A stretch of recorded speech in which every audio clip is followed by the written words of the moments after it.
Senyales na magkakaroon ng fireworks display. Hinihintay lang natin matapos ito. Pero grabe ang ganda. Ayan yung sinasabi ko guys. Diba? Ayun, malapit lang ito sa hostel namin, no? So may dalawang rides na pwede nyo. And bukas magpuproceed sila. Hindi ko lang sure kung pupunta pa ako doon para manood. Anyway, ayan. Kung makikita nyo itong bridge na to. So guys, welcome again sa aking channel. And for today is another vlog. And ngayon, pupunta tayo sa Merlion Park for the second time. But this time is, ano naman no, night view naman ang ipapakita ko sa inyo. Kung dati, pinakita ko sa inyo yung day view kung anong itsura.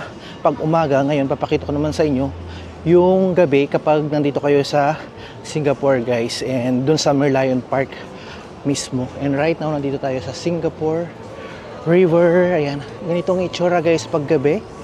Ayan, maliwanag no. And mayroong nagko-cross dyan. Ayan. So right now is, bakit nga ba tayo pupunta ng Merlion Park? Para mapanood yung light show dun sa may Marina Bay Sands no. And nabalitaan ko na magkakaroon ng practice or fireworks around 8 o'clock dahil ang National Day ng Singapore ay parating guys. And meron silang practice this day. Ayan. Kaya naman napagdesisyonan kong puntahan and ipakita rin sa inyo kung anong itsura nung ano na yun. No? So yung pinaka-national day nila dito is on August. Kung mapupunta kayo dito guys, matataon na August, it's your lucky day kasi masasaksihan nyo yung magarbong fireworks nila. At the same time, may mga exhibitions sila na like nagpapalipad ng mga jet, tapos yung nag-ano ng parachute. Ganun siya. And right now, habang papunta tayo doon, hoping na makaabot tayo, no? Kasi right now is 7:45 na. 15 minutes na lang, magsisimula na yung light show, no? Yung first batch. So, habang naglalakad tayo guys, mapakita ko ulit itong bridge na to. Kung sa umaga is napakaganda niya, mas maganda siya pag gabi. Grabe yung light niya. Oh. Ito yung ano 1,000 lights, parang ganun siya. And ilalapit ko kayo guys para makita nyo rin kung gaano siya kaganda kapag malapitan. At the same time, makikita nyo naman yung The Fullerton Hotel doon, no?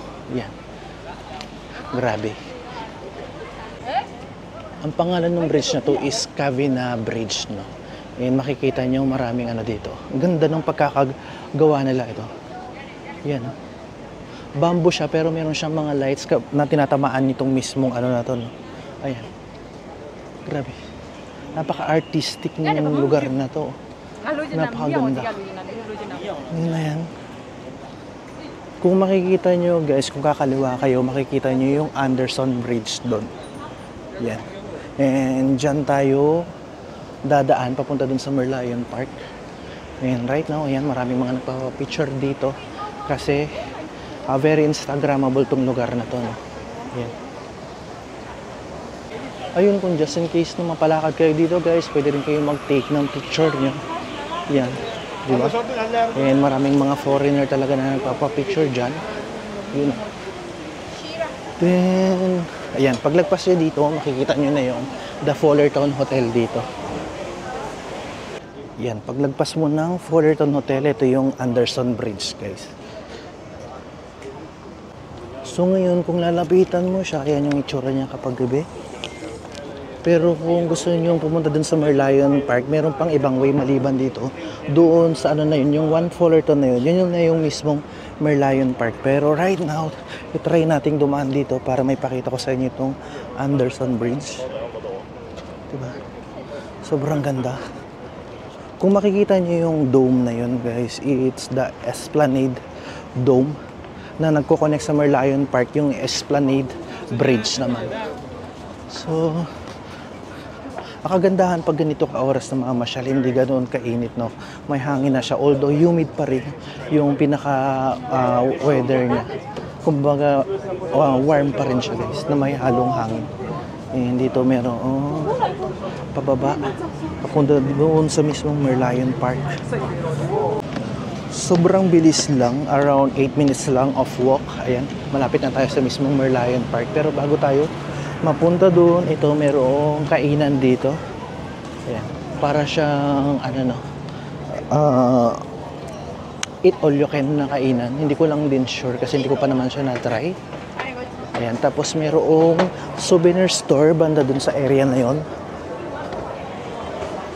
Yan, kung may mga gusto kayong bilhin na pampasalubong, meron din dito, no? Dito sa ilalim ng bridge na to. Yan. Tapos, merong convenience store doon, which is the 7-Eleven. Kung nauuhaw kayo, meron pwedeng bilhan dito ng mga inumin. Ayan na yan, guys. Paglabas mo dito, it's the Merlion Park na mismo. So, sakto pa naman tayo. 5 minutes before magsimula yung light show, is nandito na tayo. Ayan. Although ito yung second time natin pumunta, iba rin talaga yung appeal na ano niya paggabi na yung kumbaga yung light. Ayan, kung makikita nyo dito, meron yung mini Merlion dito sa ano na to. Kung ayaw nyo makipagsiksikan doon at ayaw nyo ng photo bomber, pwede kayong magpa-picture dito. And on the side, pwede kayong bumili ng mga merienda doon. Kung makikita nyo yung mga ano dito, bumibisita dito sa Merlion Park, maraming mga nakaupo na dyan and nag-aabang for the light show, no?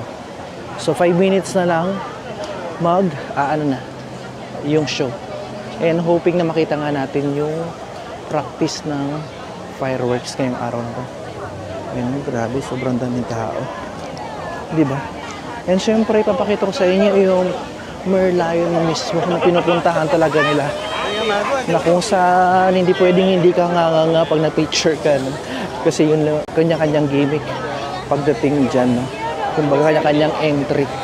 Ako rin, meron na rin akong picture nung pumunta ako dito nung umaga. Ayan. Sobrang daming tao kahit dito sa Esplanade Bridge. Ito yung sinasabi kong Esplanade Bridge na nagko-connect dun sa Esplanade Theater na nandun, guys. Ayan, ayan.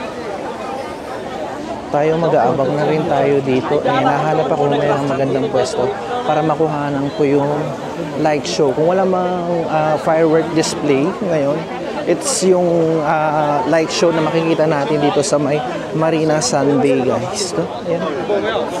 Grabe, sobrang ganda, oh. Diba? As you can see, guys, yung Singapore Flyers meron ding ng ilaw. So nakikita rin siya. And the Art Science Museum, ayun, nandun siya. Yung likod niyan, guys, is nandoon yung Gardens by the Bay. Kung gusto niyo puntahan. And meron ding light show dun sa mismong area na yun. Sobrang ganda. At sobrang dami ng tao. Ayun, nakapwesto na sila. Handa na silang kuhanan yung light show. Kaya kung matatapat kayo dun sa mismong National Day nila, guys, napakaswerte nyo kasi talagang pinaghahandaan nila. Nakita ko na yung konting nila, no, paghahandaan nila. Pero hindi pa talaga yung kabuuan. So mas maganda pa dun sa mismong araw. Talagang pinaghahandaan nila. Biruin mo, anong petsa pa lang ngayon? Parang may 2 months pa before the National Day. Pero pinaghahandaan na talaga nila. And yan, grabe. At sigurado, dadagsayin itong Singapore by that time. Ayan. Ayan, exactly 8 o'clock nag-start na yung light show dito sa may Marina Bay Sands, guys.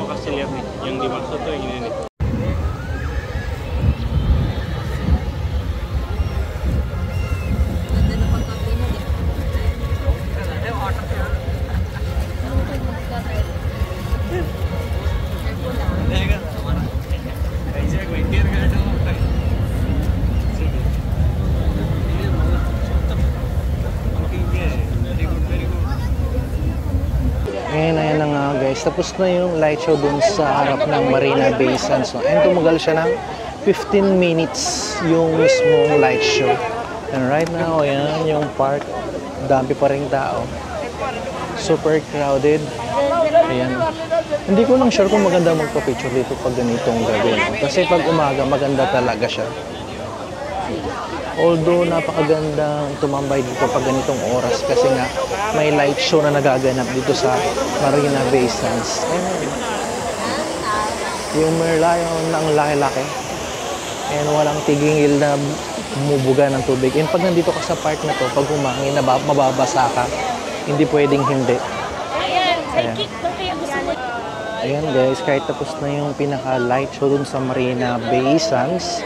Ayan, marami pa rin nag-picture dito sa Merlion. And napansin ko kaninang light show guys, kapag sumakay kayo ng cruise, nilalapit nila dun sa mismong malapit sa Marina Bay Sands, no? Para mas malapit yung makita yung light show. And sinasabayan yung ng water fountain, yun. Sinasabayan siya. Tapos may kasamang music. Pero dito sa Merlion Park, hindi na masyadong marinig, no? Kung mas malapit kayo, yun, mas makikita nyo na sinasabayan ng lights and fountain, water fountain, yung mismong music na ginagamit nila. Pero dito, at least, makikita mo yung kung ano yung ginagawa nilang pagbabago-bago ng lights, no? And makikita mo rin yung water fountain mismo. Yeah. So, kung balak nyong mag-cruise at gusto nyo nang malapitan, mga around 7:30 or 8 o'clock yung dapat pagsakay nyo. Para mas malapit kayo doon guys, ilalapit nila kayo mismo. Right now, nandito na ako sa Esplanade Bridge guys, na nagdudugtong papuntang Esplanade Theater, no? Kanina may nabanggit ako na magkakaroon ng firework display and sa nakikita ko parang walang sign na magkakaroon, no? So ngayon minessage ko yung nag-inform sa akin yung kaibigan ko dito sa Singapore and bigla niyang naisip na today is Sunday pala. Karaniwan kasi yung mga ibang establishment is pinipili na magsara every Sunday, kumbaga pinaka day off nila. Baka today is not the time na magkakaroon sila ng firework display or yung practice nila, no? So, false alarm. Pumunta talaga ako for that, no? Kasi iniisip ko, ilang araw na lang ako dito and wala naman na ako dito dun sa mismong national day na nila. So, ang ini-expect ko yung practice na lang yung makikita ko. But, walang magaganap na practice sa palagay ko, guys. And right now, it's 8:30 na, pero wala pa ring senyales na magkakaroon ng firework display. Ayan. So ngayon dito sa Esplanade Bridge, nabawasan na yung tao, no? Kasi tapos na yung first batch ng light show dito sa may Marina Bay Sands, pero mamaya magkakaroon ulit. Alam ko 2 beses siya nangyayari, pero hindi ko alam yung exact time nung pang second. Ayan. Ngayon, karinos ko na itong Esplanade Bridge, no? And right now, nasa harap na tayo ng mismo Esplanade Theater. Ayan. Meron ding way kasi dito papunta sa amin, no, sa may Clark Quay. Aside from dun sa inanuhan natin na Anderson Bridge, yung dinaanan natin kanina. Yan. Hintay ako for the second time around yung sa light show nila. And magsisimula pala siya ng 9 o'clock. So, 8 o'clock yung first and the second is yung 9 o'clock. And talagang wala pa rin tayong makitang senyales na magkakaroon ng fireworks display. And then, hinihintay lang natin matapos ito. Yeah. Pero grabe ang ganda. Magkaiba rin yung no, yung kaninang first, yung pinakita nilang exhibition. And kanina, kung doon ako sa Merlion Park na noon, ngayon nandito ako sa Esplanade Bridge na noon. Yeah. Dito wala tayong kaagaw dito sa pwesto na to. Ayan. Exactly 15 minutes. Tapos na siya ulit.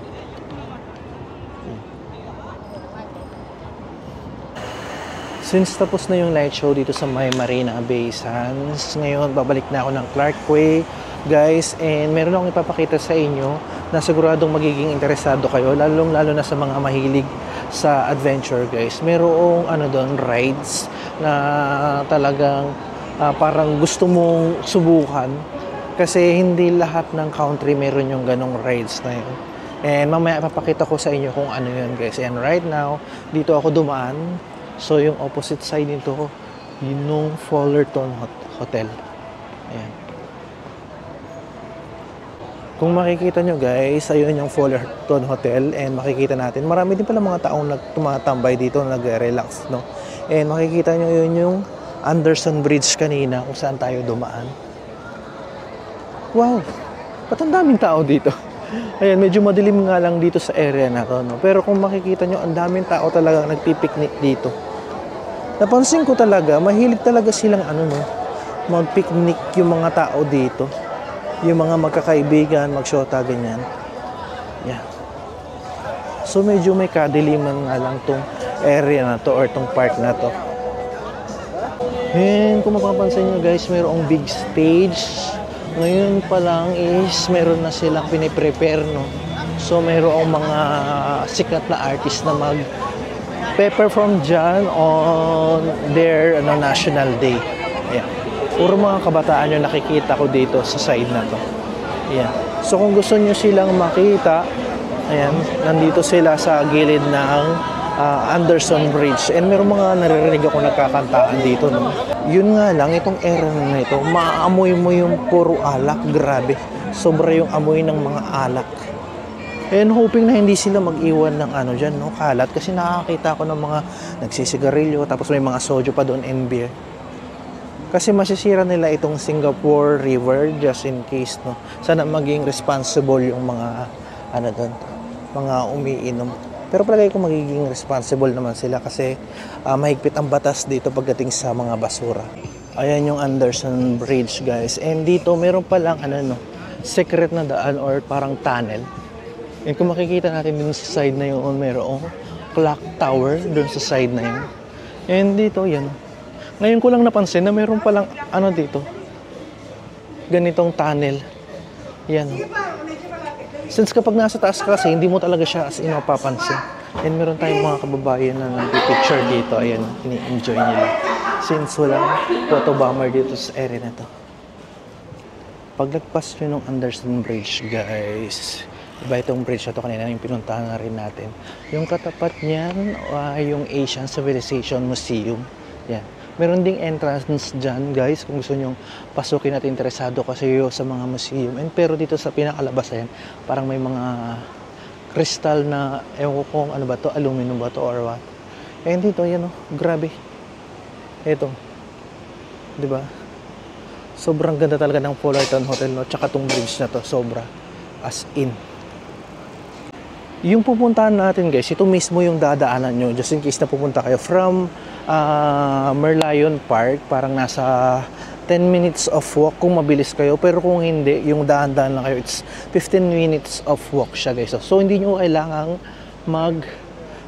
sumakay. Pero kung gusto nyo sumakay ng mga cruise, pwede rin, guys. Ang alam ko nasa 12 SGD yung bayad niyan. Papunta dun sa Clark Quay Port mismo. Ayan yan, no? Tapos napakita ko sa inyo sobrang mga building na nandito. Ito yung way natin. Huwag kayong pupunta dun sa area na yun kasi tatawid lang kayo ulit papunta rito. Kasi yung pupuntahan natin is dito mismo sa lugar na to. Kung nandito ang museum, guys, dun sa opposite side is the boatway. Kung makikita nyo maraming mga dun, no, club. Dun sa mga mahihilig sa inuman, gano'n. Doon party-party talaga dun sa area na yun. Yan. Then, after nitong boatway is the Clark Way. Kung saan tayo pupunta, may ipapakita ako sa inyo na activity na parang gusto nyo maranasan din. Kasi once in a lifetime lang siya. Ayan. Dito sa side ng Asian Civilization Museum, guys, meron din siyang restaurant, no? And ang dyan malupit is may nagpe-perform, no? Ayan, no? Hindi lang siya basta-basta museum, pero restaurant din siya na class, no? Ayan. Sobrang ganda, oh. Ayan, guys, kung mapapansin nyo, from there to there, yon. So, yan, no? Yung boatway yan. As in talagang puro inuman dyan. Pero dito sa side na to tahimik lang, as in parang park lang siya na pwede kayong mag-relax kung may kasama kayong mga friend and family. Pwede rin naman kayong uminom dito, guys, pero kailangan be responsible. Huwag masyado magpapakalasing, kumbaga magtira pa rin kayo na dapat matino kayo pag umuwi. At the same time, yung mga kalat nyo is ililigpit nyo. Yan. Di ba? Huwag kayong mag-iiwan ng dito ng kalat, kung hindi magkakaroon kayo ng matinding fine and malaki siya, hindi siya maliit. So kung makikita niyo yung bridge na yan, guys, so makikipagpatintero pa kayo sa sasakyan no, bago kayo makapunta dun sa kabila. So ako, gagawin ko na lang is mag-underpass na lang ako. Since safe naman dito, alam naman natin na well known ang Singapore na safest area or safest place in the world, no? Ayan. 'Di ba? Aside sa pagiging malinis nila, and safe din tong lugar na to. Ayan. Palagay ko itong ano na to guys, itong underpass na to is nagkakaroon ng renovation sa ngayon, no? Pero pwede pa rin naman siyang daanan. Basta tong other side niya or the right side is nagkakaroon ng renovation. Yan. Yan siya. So ngayon, konting-konti na lang makikita niya na yung sinasabi ko guys. So hindi ko muna sinasabi na kasi gusto kong i-surprise. Alam ko yung iba, lalo na yung mga mahilig sa mga rides na nakakatakot or may thrill, ito ay para sa inyo guys. Yan. After nung bridge kanina, may another bridge ulit. After nito yun, makakarating na tayo dun sa sinasabi ko guys. And hindi tayo magkocross dyan kasi nga makikipagpatintero pa tayo sa mga sasakyan. And kung dito kayo, guys, makikita nyo maraming mga nagkocross, kaya magandang pagmasdan. And dito na naman tayo ulit sa underpass dadaan. Siguro mga 2 minutes na lang off walk din makikita na natin siya. After nito, masisilayan nyo na yung sinasabi ko guys. Yan o. Diba? O. Kahit mga babae safe na safe dito. Napakalinis o. Tapos may mga painting din kayong makikita dito. Napaka-artistic nila, no?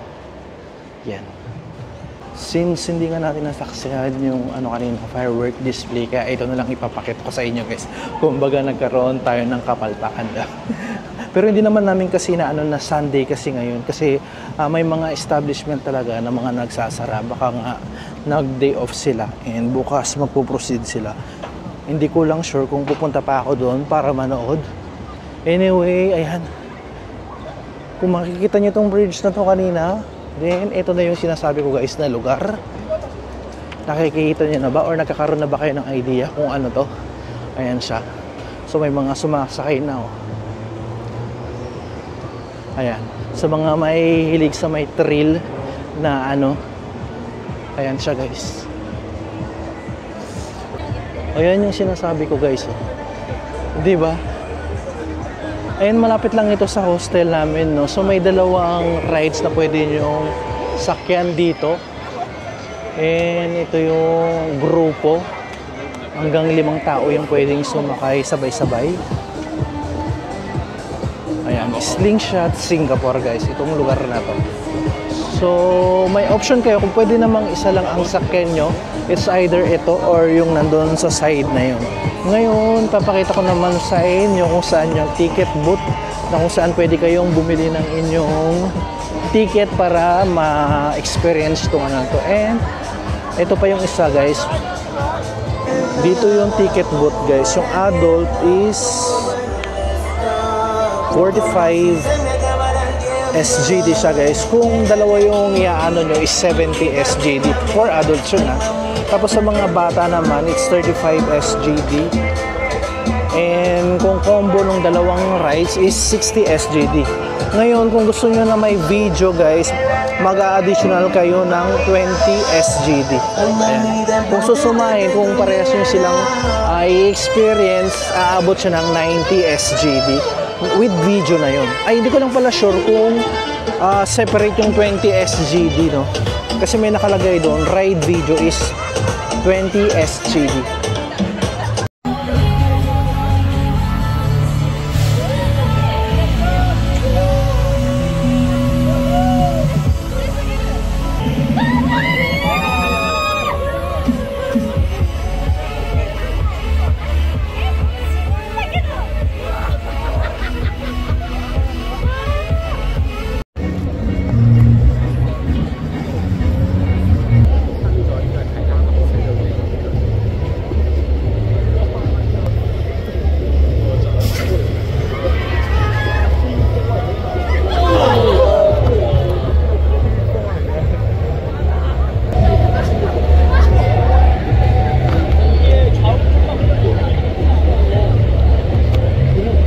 Gusto ko sana siyang i-try, kaso nga lang, yung ticket kasi is may kamahalan.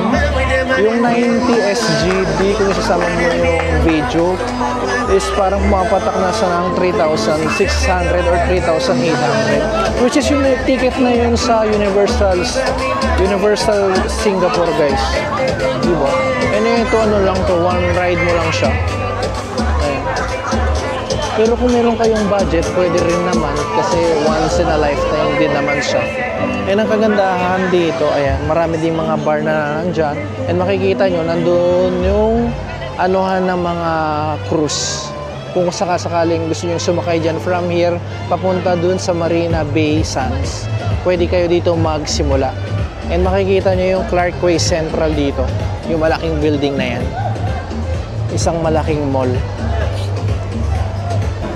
Itong rides na to para sa mga malalakas ang loob, no? Walang fear of heights. O gusto talaga ng mga may thrill. Pero kung may sakit ka sa puso or takot ka sa ano, hindi rin pwede, guys. Slingshot. Dito lang siya sa Clark Quay, guys. Tapat ng Central. Diba? Ayan, umalis na ako, guys. So kung gusto nyo maranasan yung, guys, yung slingshot na yan, dito lang yan sa Quick Bay, guys. And ako, palalampasin ko na lang pag yumaman na lang tayo. Medyo may kamahalan kasi siya talaga, guys, no? Just imagine yung 45 SGD dun sa bawat rides. Pero kung mas makakatipid kayo, kung pares nyo siya lang kukunin, and 70 SGD siya, guys. And separate pa yung ano nun, yung pinaka-video niya. So ang mangyayari pala, separate din yung bayad ng, so plus 40 SGD, kung pares yung kukunin yung video, magiging 110 SGD. Magkano rin sa peso yun? Para nasa 4,500 pesos. Kumbaga mas mahal pa siya dun sa entrance dun sa Universal, di ba?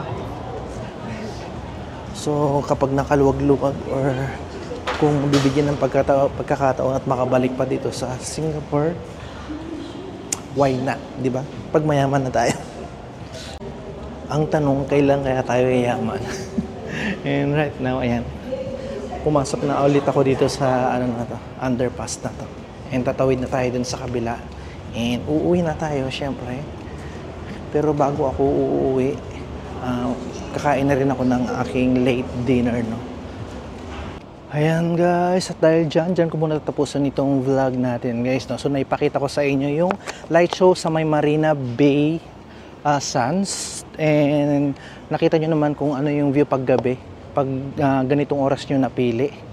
Tapos, syempre dahil hindi natin nakita yung firework display, dito ko kayo pinunta doon sa my Clark Quay. Kung gusto nyo mag-slingshot and ma-experience at afford nyo naman, once in a lifetime lang naman, ayan, pwede nyo i-experience, guys.